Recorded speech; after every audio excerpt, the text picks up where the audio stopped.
Samantala, umani naman ng papuri ang pamahalaan mula sa iba't ibang sektor dahil sa pagdaraos ng APEC Leaders Summit sa bansa nitong nakalipas na linggo. Ayon sa kanila, malaki ang maitutulong nito sa pag-angat ng ekonomiya ng bansa. Narito ang report ni Joseph Parafina. Pinuri ng iba't ibang sektor ang pamahalang Aquino sa maayos na pag-host ng katatapos na APEC Summit sa bansa.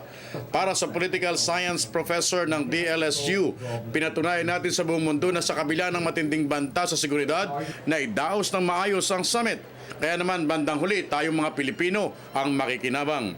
There's a lot of money to talk about actually doon sa sidelines ng mga agreement na sign natin. No? But for me, the fundamental thing about APEC is nilalagay tayo sa global radar. Aminado naman si businessman at Chief Operating Officer ng APEC Summit 2015 na malaki talaga ang ginastos para dito. Pero naniniwala naman siya na mas mahigit ang balik nito sa Pilipinas dahil sa pagkilala at tiwala na nakamit natin sa nasabing pangyayari. We talk about the 10 billion pesos of APEC as if that's the only 10 billion we have.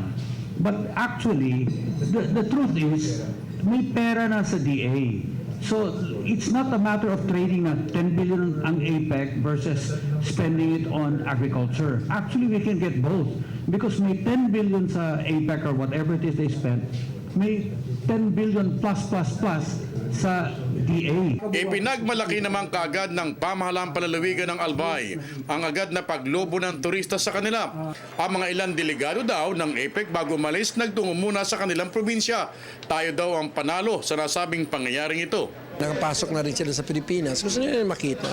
Kasi 85% ng mga pumunta dito, lalo mga negosyante ito, ang expected lang 800. Ang dumating 1,300. Para sa Telebisyon ng Bayan, Joseph Parafina.